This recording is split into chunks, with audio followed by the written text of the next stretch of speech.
sa Papa Dudut Stories, ikaw ay hindi nag-iisa.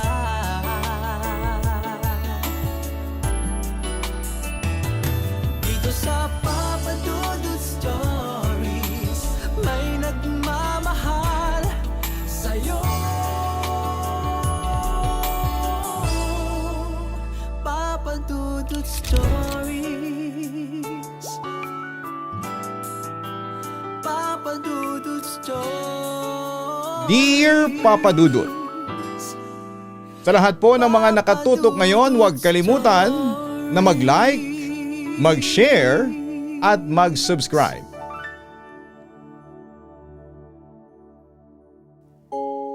Minsan ay hindi mo kailangang maniwala agad sa kababalaghan.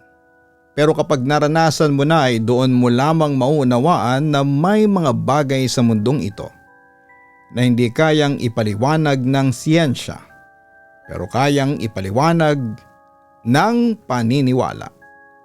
Kaya imbis na magpatalo sa takot ay mas mabuting matutong rumespeto sa mga alaala ng mga namayapa na. Dahil minsan, hindi sukatan ang tapang para mas maunawaan ang mga pangyayaring ito, kundi ang tibay ng paniniwala at pananalig sa Diyos. Dear Papa Dudut, tawagin niyo na lamang po ako sa pangalang Marvin. 47 years old na ako ngayon, tubong Camarines Norte ako, pero kasalukuyang nakatira sa Quezon City. Alam ko na common na ang mga kwentong kababalaghan lalo na at marami ding nakakaranas.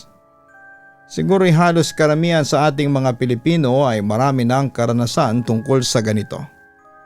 Katunayan ay hindi naman talaga ako matatakutin noon. Sa pagkakaalam ko ay wala din naman akong third eye, kaya imposibleng makakita ako ng mga kakaiba na hindi normal sa mga mata nating mga tao. Pero nitong huling trabahong pinasukan ko noong 26 pa lamang ako, doon ko po naranasan ang nakakapangilabot na pangyayaring hindi ko malilimutan sa tanang buhay ko na nakapagpabago din ng paniniwala ko, Papa Dudut. Isang kontraktor ang tiyuhin kong si Apollo at isa ko sa mga kinukuha niyang tauhan sa mga project niya noon. Madalas ay malaking proyekto ang hinahawakan at nakukuha niya, gaya ng paggawa ng building o kaya naman minsan naman ay simbahan. Bukod pa doon ay meron ding mga ospital, butik, mga gagawing dorm at kung ano-ano pa. Kung kaya't hindi talaga kami nauubusan ng trabaho kapag siya ang boss ko. Noong panahon na yon ay hindi ako tumatanggi sa tiyuhin ko kapag sinasabi niyang may bago siyang proyekto ay otomatikong kasama na ako doon. May isang beses noon na inabisuhan niya akong maghanda dahil sa bagong proyektong hawak niya. Nakakuha raw siya ng isang kliyente na magtatayo ng isang negosyo.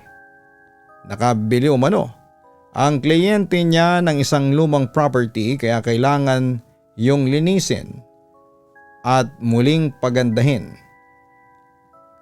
Gawin daw kaaya-aya ang lugar.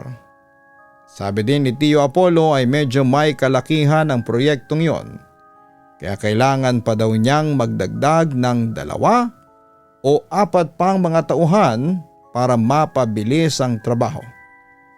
Kung may kakilala daw ako na nangangailangan ng trabaho ay yayain ko na. Mas ayos daw kung kakilala ko para mas madaling kausap.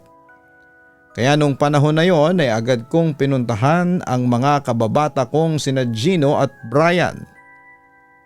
Agad naman silang pumayag dahil kailangan din daw nila ng trabaho.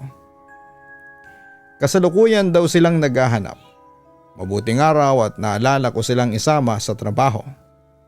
Matapos ko silang makausap na 2, ay agad ko silang nirekomenda sa tiyuhin ko kinabukasan. Alam kong masisipag at mabilis magtrabaho ang mga ito, kaya sigurado akong magugustuhan sila ng Tiyo Apollo. Makalipas nga lang ang 2 araw ay gumayak na kaming lahat papunta sa lugar kung saan daw maglalagi kami ng 2 buwan. Nang makarating kami roon at makita ang bungad ng gusali, napawi ang excitement na nararamdaman ko, Papa Dudut. Napalitan yon ng kakaibang pakiramdam. Tama nga ang tiyuhin ko na medyo may kalumaan ng gusaling yon. Nang makapasok na kami at mailagay sa loob ang mga dalang mga gamit at pagkain, ay nagpaalam si Tiyo na aalis muna para makipagkita sa owner. Bilin niya ay simulan na daw namin kaagad ang paglilinis dahil baka daw sumama sa kanya pabalik yung may-ari for inspection. Nag-iwan din siya ng pangmeryenda namin. Baka daw kasi matagalan siya sa pakikipag-usap. Bukod daw kasi sa kukunin niyang budget para sa mga materyales, may iba pa daw silang pag-uusapan. Papa Dudut, dagdag pa niya, kailangan daw makakalahati namin kahit papaano ang paglilinis sa lugar para may maipakita siya na nasimula na. Sinabihan din niya kami na bukas na lang daw namin simulan ang paggawa ng barracks na tutuluyan namin. Mag-tent na lang daw muna kami para sa gabing yon. Sige boss, ingat, sagot ni Gino. Tumango lamang kaming 2 ni Brian bilang tugon din bago kami magkakasabay na pumasok sa gusali. Nasipat ko pa yung sira-sirang signboard na nadaanan naming nakalaylay sa bungad ng pintuan. Hindi ko mabasa yung nakasulat doon. Fun Home. Nga lang ang nabasa ko sa mga letrang nakakabit sa putol-putol na signboard na nakabitin. Binaklas ko na yon at tinambak sa sulok bago nagpatuloy sa pagpasok sa loob. Pansin na pansin ang pagkakaabandona ng lugar dahil sobrang daming agiw at mga dumi sa dingding at mga tambak na basura na nagkalat sa buong paligid. Nang subukan naming i-on ang bawat switch na makita namin matapos naming mapalitan ng ilang bumbilya, eksakto sa dala namin, doon namin nakumpirmang gumagana pa ang linya ng ilaw sa gusali. Pero yung linya ng tubig ay hindi pa naaayos. Nagpatuloy lamang kami sa paglilibot para mapamilyar kami sa lugar. Hindi nagtagal ay isa-isa na kaming naghiwa-hiwalay para simulan ang paglilinis. Si Brian nang lumabas matapos dalhin ang mga kakailanganin sa pagpuputol ng mga sanga ng kahoy, baging at mga matataas na damo.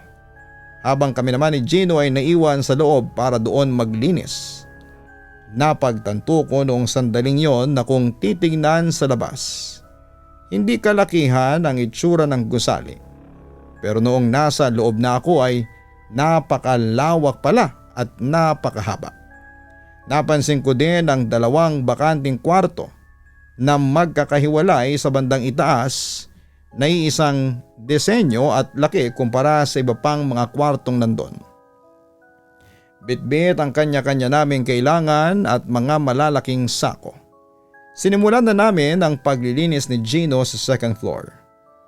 Matapos kong maisuot ang gloves, mask, goggles at safety shoes para sa protection ko, sinimulan ko na ring trabahuhing linisin ang dulo ng pasilyo, pabalik sa bungad kung saan nakatapat ang pintuan ng isa sa 2 malaking kwartong nandoon. Bala ko kasing isunod ang kasulok-sulukang bahagi ng lugar na yon kapag natapos ko na doon. Papa Dudut, hindi nagtagal nang matapos ko sa parting yon ay nagtuloy-tuloy lamang ako sa pagpasok sa malalaking silid. Sobrang lawak noon kaya halos hingalin ako nang matapos kong isilid sa mga sako ang lahat ng kalat sa sahig. Sa sobrang pagod ay naisipan kong sumandal sa maalikabok at lumang upuan na nakita ko. Nakaka2 minuto pa nga lang siguro ako sa pagkakasandal nang bigla na lamang bumigat ang pakiramdam ko. Sinubukan kong umayos ng pagkakatayo at ilayo ang sarili sa upuan. Pero kahit na anong pilit ko, hindi ako makaalis. Parang may mabigat na kung anong nakahawak sa balikat ko. Dahilan para magpanik ako. Sa pagkakataong yon ay napasigaw na ako sa takot na nararamdaman ko. Sinubukan kong tawagin sina Gino at Brian pero kahit isa sa kanila ay walang sumagot. Nang muli akong sumigaw ay biglang namatay ang ilaw. Mas lalong nadagdagan ng sandaling yon ang nararamdaman kong takot. Kaya napapikit ako at lalong nagsisigaw. Pinipilit ko ring igalaw ang katawan ko hanggang sa napansin kong biglang lumiwanag, Papa Dudut. Kaya natigilan ako. Kasunod noon ay narinig ko sina Brian at Gino. Agad akong napamulat at nakita ko na silang papalapit. Doon ko na napansin na nakagagalaw na rin ako. Nang tanungin nila ako kung ayos lang ba ako. Sinabi ko na lang na oo bago nagmamadaling lumabas ng kwartong yon. Agad ko silang niyayang magyosi muna sa labas. Mabuti na lamang at pumayag sila. Habang nagyoyosi sa may tindahang malapit ng kaunti sa lugar, sinabi ko sa kanilang mas mapapabilis at makikita agad na may natapos kaming trabaho kung di kalat-kalat ang matatapos namin. Sabi ko din sa kanila na unahin na muna naming linisan ang second floor para yung mga alikabok ay ibabagsak na lamang sa first floor. Sumang-ayon naman sila, Papa Dudut. Katunayan, kaya ko namang linisin ang buong second floor ng isang buong araw pero dahil sa nangyari mas pipiliin ko na lamang na sama-sama kaming gawin yon. Suhestyon naman ni Gino ay mas makakapasok daw ang liwanag sa gusali kapag ang inuna namin ay yung labas na bahagi dahil yon ang masukal. Napansin daw kasi niyang ang dilim sa loob kahit may mga bukas na ilaw. Naging mabilis ang pagkilos namin noong araw na yon, Papa Dudut, para hindi kami gabihin sa paglilinis dahil magluluto pa kami ng kanin at magtatayo pa ng tent. Nang makabalik na si Tio Apollo, nagliligpit na kami ng mga tinabas namin. Kaagad niya kaming tinawag at pinahinto. Bukas na daw namin yon ituloy dahil gabi na. Ipinakita din niya ang mga dalang karne at gulay na lulutuin daw niya para sa gabihan naming lahat. Eksakto naman na nagluto na rin si Gino ng kanin bago tuluyang dumilim kanina. Matapos makapagluto ni Tio ng ulam, kumain na din kaagad kaming lahat. Habang abala kaming naggagabihan ay pinaliwanag na niya sa amin ang ilan sa mga napag-usapan nila ng owner at maging ang mga gagawin namin kinabukasan. Nabanggit din niya na kapag natapos ng maalis lahat ng basura sa buong gusali at paligid nito, papupuntahin na rin daw niya yung 6 pa niyang tauhan para masimulan na ang renovation. Matapos noon ay nagpaalam na siyang mauna nang matulog dahil maaga pa daw siya bukas. Ipa-follow up daw kasi niya yung mga materyales na in-order niya sa mga supplier. 2 araw din naming nilinisan ang buong gusali bago dumating yung mga tauhan ng tiyuhin ko. Mukhang matitibay pa yung mga kahoy ng gusaling yon at wala din gaanong sira ang ibang semento. Kaya wala pang 2 linggo ang binuo namin sa pag-aayos bago namin sinimulan ang pagpipintura. Yung 6 na dumating naman ay naging abala na rin sa pag-aayos ng mga sahig at tubo.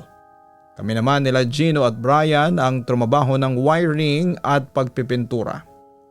At dahil kontrata yon, mas sinipagan namin para matapos kaagad at makauwi kami sa kanya-kanya naming pamilya ng mas maaga. Para may panibagong trabaho ulit at sahod na matitikman. Naging mabilis ang paglipas ng mga linggo, Papa Dudut. Umabot kami doon ng 1 buwan, halos patapos na kami noon sa trabaho nang biglang nagkasakit si Gino. Kaya nanatili siya sa barracks ng 1 araw. Kaya si Brian na lang ang naging katulungan ko sa pagpipintura noon sa first floor ng panahon na yon.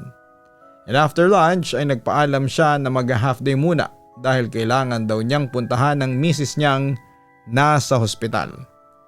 Kaya kahit mahirap mag-isa dahil walang taga-abot na mga kailangan ko kung sakali, ipinagpatuloy ko na lang ang pagtatrabaho. Abala pa din kasi sa second floor yung 6 na tauhan ni Tio. Kasalukuyan pa rin nagtatiles at nag-aayos ng mga cabinet at drawers doon. Kaya kahit mahirap mag-isa dahil walang taga-abot na mga kailangan ko kung sakali, ay pinagpatuloy ko na lamang ang trabaho. Yun na lang din naman ang huling trabaho ko para sa susunod ay hayahay na lamang. Nang mapagod ay huminto muna ako sa pagpipintura para sandaling magpahinga. Hindi ko mapigilang matuwa nang mapagmasdan na maliwalas na yung kwarto. Halos kakaunti na lang din kasi ang pinipinturahan bago ako lumipat sa isa pang kwarto. Nang magpapatuloy na ulit ako sa pagpipintura, nakuha ang atensyon ko sa may bandang lababo.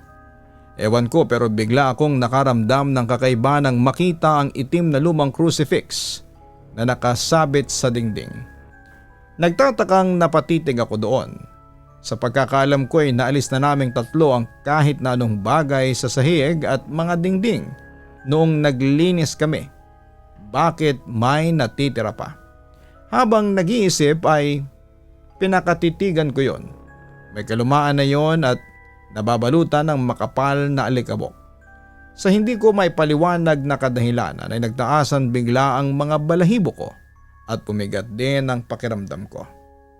Kasunod noon ay nagpatay sindi ang ilaw. Mabuti na lamang at maliwanag pa sa labas, kaya may pumapasok pang liwanag sa bintana. Sinubukan kong gumalaw noon pero hindi ko magawa. Parang may nakahawak na mga kamay sa binti ko. Pinagpawisan na rin ako ng malamig at mas lalong binalot ng takot nang makitang dahan-dahang gumalaw pabaliktad ang crucifix hanggang sa pabiglang nahulog yon sa may sahig. Sa pagkagulat ay napapikit ako at napadasal. Papadudot at habang ginagawa ko yon, may naririnig akong mga mahihinang bulong sa magkabilang tenga ko. Ilang minuto rin akong nasa ganong sitwasyon. Pero hindi rin nagtagal ay nawala din ang mga bulong, maging ang bigat na nararamdaman ko ay bigla ding humupa. Dahan-dahan akong nagmulat. Doon ko napansing maayos na ulit ang ilaw. Hindi na yon nagpapatay sindi.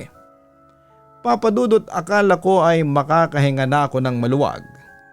Pero nagkamali ako. Dahil ilang sandali lang ay nakarinig ako ng pagsitsit. Sa takot ay napakaripas ako ng takbo palabas at bumangga sa isang tao. Akmang sasapakin ko na sana yon nang makita kong si Brian pala yun. Natawa ito sa reaksyon ko at nakuha pang mang-asar. Yung itsura ko raw ay parang pinakitaan ng multo. Pasimpleng lumayo ako sa kwartong yon, papadudot, habang palabas kami at binabaybay ang kabuuan ng first floor. Tinanong ko siya kung kanina pa ba siya doon. Sagot naman niya ay kararating lamang niya noong makasalubong ako. Kaya naman napasabi na lamang ako ng ganun pa. Kinumusta ko din ang lakad niya at ang sabi naman niya ay maayos na raw ang asawa niya. Nakisuyo daw siya sa hipag niya na ito na muna ang bahala sa asawa niya habang wala siya. Naasikaso na rin daw niya ang lahat bago umalis sa ospital dahil kailangan niyang bumalik kaagad. Agad akong napasindi ng sigarilyo paglabas namin sa main door ng gusali nang tanungin niya ako kung bakit takot na takot ang itsura ko kanina. Nang makita daw niya ako, sabi ko na lamang ay baka namamalik mata lamang ako dahil sa pagod, kaya kung ano-ano ang nakikita ko. Nakiusap din akong siya na muna ang bahalang magtuloy sa pagpipintura. Susunod na lamang ako maya-maya kapag naubos na ang yosi ko. Sinabihan ko din siya na ako na lang ang magsasabi sa tiyuhin ko na hindi natuloy ang pag-half day niya. Tumango naman siya at nagpaalam ng babalik na sa loob. Habang nakatambay sa labas at nasa huling hit-hit na ako ng yosi, dumating si Tio Apollo. Agad kong sinabi sa kanya na bumalik din kaagad si Brian at kasalukuyang nagpipintura na ito. Tumango naman siya bilang tugon. Inabisuhan din niya akong kailangan ng madaliin ang pagtatrabaho. May bonus daw na ibibigay ang owner kapag napaagang matapos ang renovation. Malaking pera daw ang makukuha namin kung sakali. Kaya kung kinakailangan na mag-overtime ay gawin daw namin. Muling dumating ang gabihan, habang kumakain kami sa barracks, sinimulan nang sabihin ni Tio Apollo sa lahat ang magandang balita tungkol sa bonus, maging ang mga kailangan naming gawin at pag-overtime. Nasa kalagitnaan na ng masayang usapan ng sandaling yon, nung bigla na lamang nagtanong ang isa sa mga tauhan niya na ang pangalan ay Eric, na kung totoo daw ba na dating morgue ang gusaling tinatrabaho namin. Biglang natigilan lahat. Maging ako'y nangilabot sa narinig ko dahil sa nalaman ko ay mas naliwanagan ako sa mga nararamdaman, naririnig at nakikita kong kakaiba sa lugar na ito. Maging sina Brian at Gino ay nagulat din sa mga narinig. Nagkatinginan ang mga ito habang patuloy sa pagkain. Ayon pa kay Eric ay may nakapagsabi daw sa kanya na marami pa daw naiwang mga labi na hindi na nakuha pa ng mga kamag-anak para ipalibing dahil sa kawalan ng pera. Kaya na-curious daw siya kung saan pinapunta yung mga bangkay. Pabirong sabi naman ni Marlon baka daw ginigiling at tinatapon na lamang sa septic tank. Habang nagkakatakutan na, ako naman ay bigla kong naalala yung signboard na nadampot ko at ipinagilid noong bagong dating kami. Doon ko lang napagtanto na funeral homes pa lang nakasulat doon. Matapos nga naming kumain, magtakutan at pag-usapan ang mga gagawin, kinabukasan ay natulog na din kami. Dahil kinabukasan ang simula ng pag-overtime ng lahat. Papadudot maaga pa lamang ay paspasa na ang ginagawa naming pagtatrabaho. Bandang 10:00 na ng gabi nang huminto kami. Noong nakapagpahinga na ang lahat ay saka lang kami sabay-sabay na maggabihan. Naalala ko pa noon na may isang gabi na nagpaalam ang iba na magyoyosi sa labas matapos naming makakain at ang iba sa amin ay nagpapaantok na lang. Sobrang tahimik ng buong lugar tuwing ganong oras dahil sa kakaunti na rin ang mga dumadaang sasakyan. Naiwan ako mag-isang gising sa barracks kaya nag-decide na lamang akong maupo muna sa pintuan. Yung barracks pala namin noon, papadudot, ay halos kadikit lang ng gusaling tinatrabaho namin. Habang nakaupo mula roon ay medyo nakikita ko ang ibang parte ng loob ng naturang gusali, papadudot. Hindi rin maalis sa isipan ko na dati palang morgue ang lugar na yon. Mas lalo tuloy akong kinikilabutan. Ilang oras din ako sa ganong senaryo nang bigla akong mapatayo sa pagkakagulat. Pagkarinig sa boses ng lalaki na hindi ko sigurado kung kanino nagmula. Parang nagsalita yun na medyo may kalakasan. Saglit lang yon pero sigurado akong galing yon sa loob ng building. Sinubukan ko yung hindi pansinin. Nagkunwari akong lumipat ng pwesto habang sinisipat ang mga kasamahan ko kung nasaan na sila. Tulog na din si Tio at ang iba pa kaya imposibleng sa kanila manggaling ang malakas na boses na yon. Sa totoo lang, papadudod, gusto ko nang pumasok at isarado ang pintuan ng oras na yon. Pero hindi ko alam sa sarili ko kung bakit hindi ko yon ginawa. Hindi ko rin mayakbang ang mga paa ko nang subukan kong igalaw. Gumapang palalo ang kilabot na nararamdaman ko nang marinig kong may kumalampag mula sa loob. Hindi lang isa kundi 3 beses yon. Hanggang sa bigla na lamang akong napatingin sa second floor. Doon ako halos hindi nakakilos, papadudot. Nang makita kong may lalaking nakasilip sa may bintana, nakasuot ito ng uniform ng isang nurse. Nang lumingon ito sa direksyon ko ay doon ako nakakaripas ng pasok sa barracks at nagkukumahog na sinarado ang pintuan. Halos hindi ako nakatulog ng gabing yon, papadudot, kahit na nagsibalikan na yung mga nasa labas na kasamahan namin. Kinabukasan ay pinilit kong mag-focus sa trabaho. Pero kahit na anong gawin ko ay hindi na maalis sa isipan ko yung nakita ko nung gabing yon. Binitawan ko saglit ang hawak na roller at uminom ng tubig mula sa lagayan ko ng maiinom. Pagkatapos kong uminom ay nag-decide na akong tumulong muna kay Gino na noon ay bumalik na rin sa pagtatrabaho matapos gumaling sa biglang pagkakasakit. Habang nag-aabot ako ng mga kagamitan sa kanya, napansin kong parang may nagmamasid sa amin mula sa may bandang hagdanan. Sa una akala ko'y isa sa mga kasamahan namin.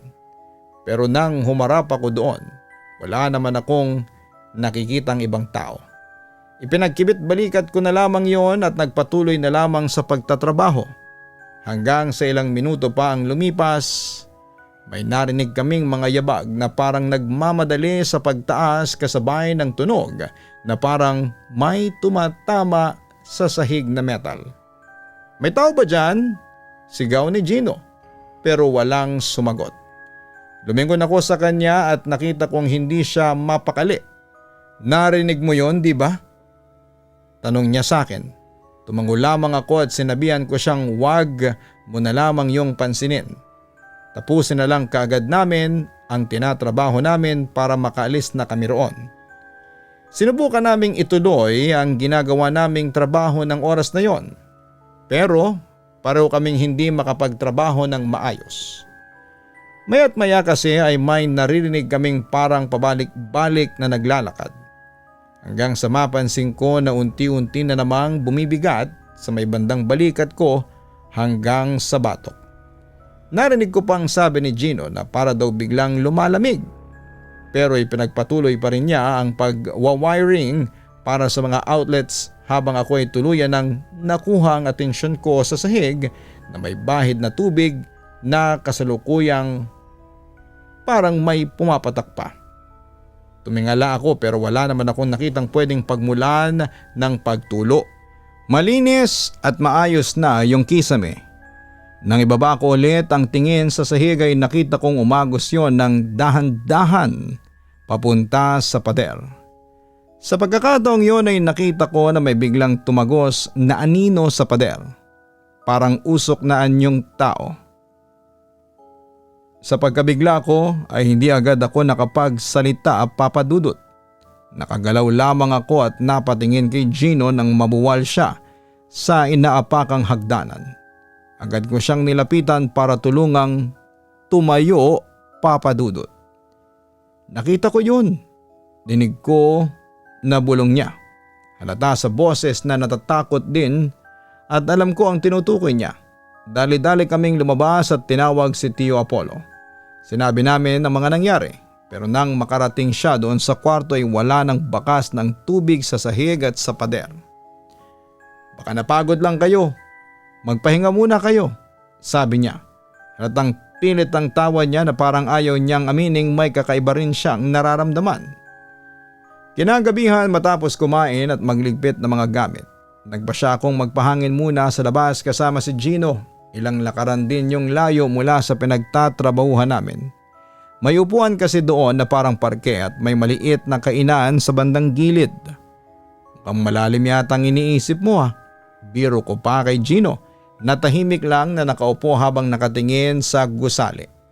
Maya-maya ay humigop ito ng sabaw ng mami na nakalagay sa plastic bowl. Pagtatapat niya, hindi lang daw yon ang unang pagkakataon na may makita siyang kakaiba sa pinagtatrabahuhan namin, Papa Dudut. Ikinuwento niya na noong hapon daw bago siya nagkasakit habang mag-isa.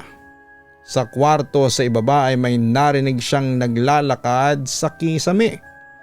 Pero nang silipin daw niya ay wala naman daw siyang nakita ang pusa o tao. Sabi ko na lamang ay kapag may nakita kami ulit na kakaiba ay magpatay mali siya na lamang kami. Nagawa pa nga naming magbiro. Nakakaratihin na lamang namin yung mga nagpaparamdam bago kumaripas ng takbo. Hindi ko alam, Papa Dudut, pero simula ng gabing yon kahit na ang gawin kong pag-alis sa isipan ko sa nakita namin ay parang paulit-ulit lamang na bumabalik sa gunita ko. Hanggang sa dumating ang gabing muli na naman kaming nag-overtime, Papa Dudut. Habang abala kami sa pagpipintura ay napansin kong medyo matamlay si Gino. Tinanong ko kung ayos lang siya pero sabi niya ay pagod lang daw. Napansin kong parang namumutla siya kaya inulit kong tanungin kung okay lang ba talaga siya. Sabi niya ay medyo nahihilo daw siya kaya Pinagpahinga ko muna siya sa sulok ng ilang minuto. Nung medyo maayos na ang pakiramdam niya ay saka ko lang siya pinakilos. May 1 oras pa ng sandaling yon bago matapos ang oras ng trabaho. Papadudot, kaya naman pinagtiisan na lamang muna namin ang kakaibang nararamdaman namin ng sandaling yon. Nang matapos na kami at nasa kalagitnaan na kami ng pagliligpit, nakarinig kami ng malakas na kalabog mula sa kabilang kwarto. Katapat yon ang kinakaroon na naming silid. Yun yung mismong kwarto kung saan ko nakita dati ang crucifix na gumagalaw. Nagkatinginan kaming dalawa. Sabi niya ay baka lang may nahulog na gamit, pero nang pinuntahan namin yon para silipin ay walang kahit na anong bagay sa sahig na nandoon. Lahat ng upuan at mesa eksaktong nasa pwesto pa rin. Pati ang mga cabinet ay nakasarado naman ng maayos. Hanggang sa pareho kaming natigilan at pasimpleng nagkatinginan nang may naamoy kaming kakaiba. Amoy na pamilyar lang sa mga ospital o morgue. Amoy formalin. Agad kaming napalabas ng kwartong yon, papadudot. Wala na akong nakita. Ikaw din ba? Sabi niya na medyo halata sa boses na natatakot na din habang binubuhat ng mga ginamit namin palabas. Katunayan, maging ako ay kinikilabutan na rin ng sandaling yon, papadudot. Kasi alam kong wala namang dahilan para biglang umalingasaw ang ganong amoy sa lugar na matagal nang nilinis. Lumipas pa ang mga araw, 3 gabi bago matapos ang project, may kakaiba ulit na nangyari. Bandang 11:00 na ng gabing yon, habang natutulog kami sa barracks. Biglang bumukas yung pintuan. Akala ko isa sa mga kasama ko lang ang pumasok, pero nang bumangon ako ay wala namang tao. Nang i-check ko ang mga kasamahan ko ay lahat sila ay tulog na. Kaya kahit alam kong kakaiba na ay pinilit ko pa ring lumapit para isarado sana yung pintuan.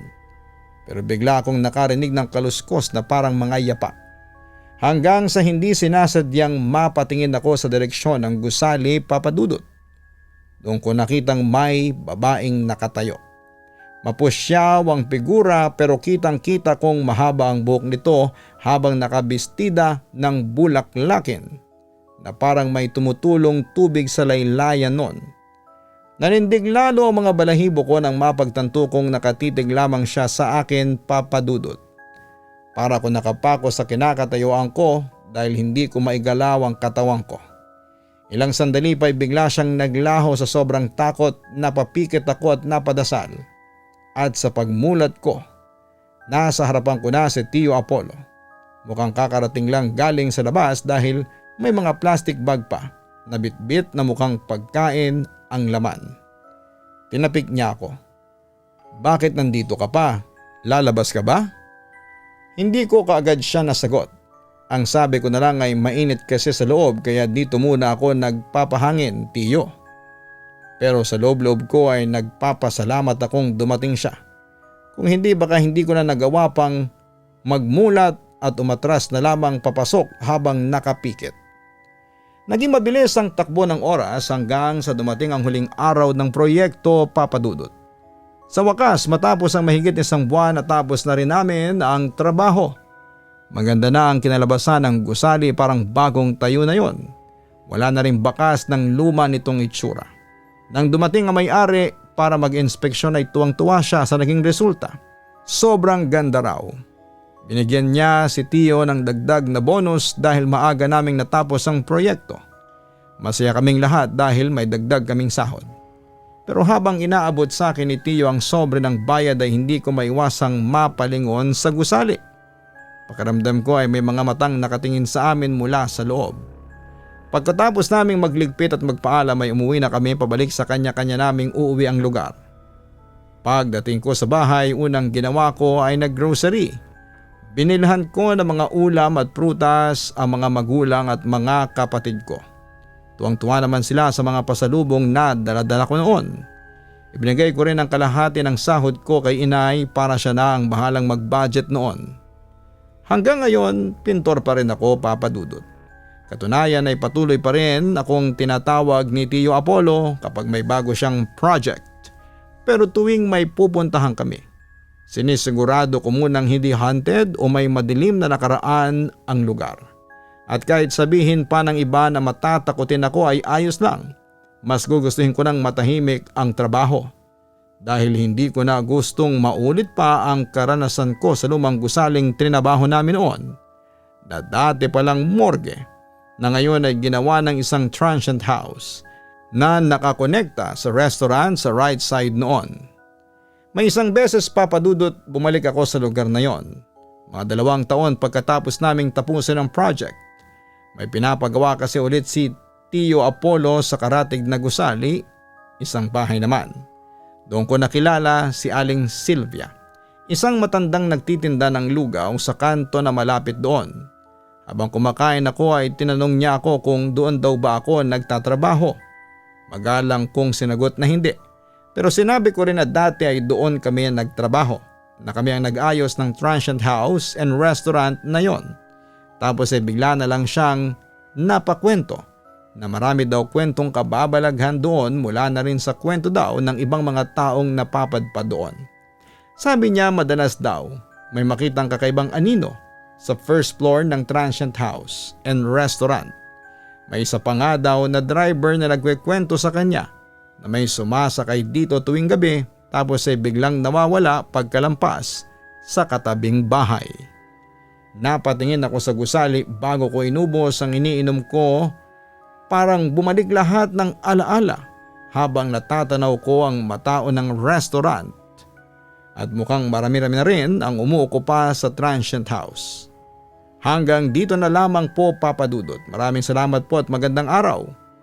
Lubos na gumagalang, Marvin. Maraming salamat Marvin sa tapang mong ibahagi ang karanasan mong ito. Na hindi lang basta karanasang nakakatindig balahibo kundi isa itong kwento ng sakripisyo at pagmamahal sa pamilya.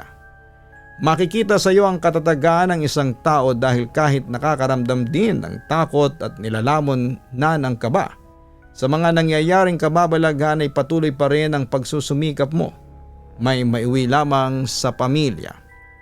May pagkakataon talaga na kung minsan sa buhay natin ay mapupunta tayo sa lugar na parang may kakaiba, na may mga pangyayaring hindi natin maipaliwanag. May mga bagay talaga sa mundo na hindi kayang ipaliwanag ng siyensya. Pero tandaan na huwag magpadala kaagad sa takot. Ang tamang gawin ay taimtim na magdasal. Magbigay respeto sa mga kaluluwang minsang nanatili sa lugar na yon, na maaaring naghahanap lamang ng panalangin mula sa tulad nating nabubuhay pa sa mundo.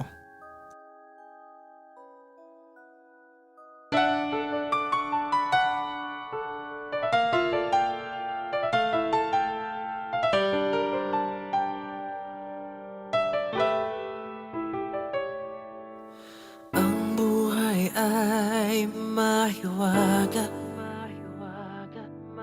laging may lungkot at saya. Sa Papadudot Stories, laging may karamay ka.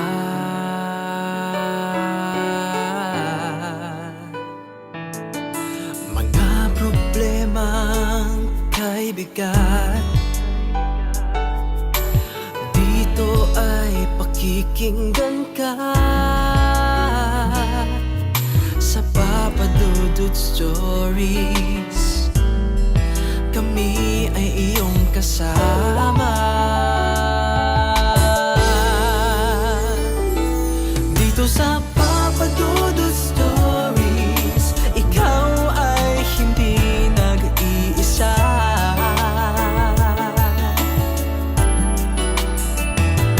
Dito sa Papadudot Stories, may nagmamahal sa'yo. Papadudot Stories, Papadudot Stories, Papadudot Stories.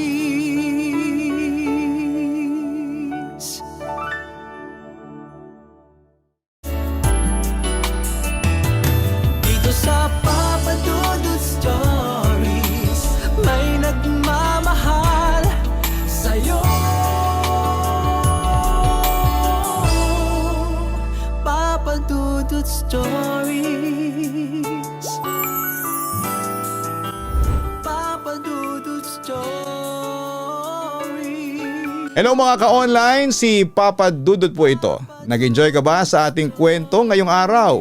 Huwag kalimutan na i-share, mag-like at mag-subscribe.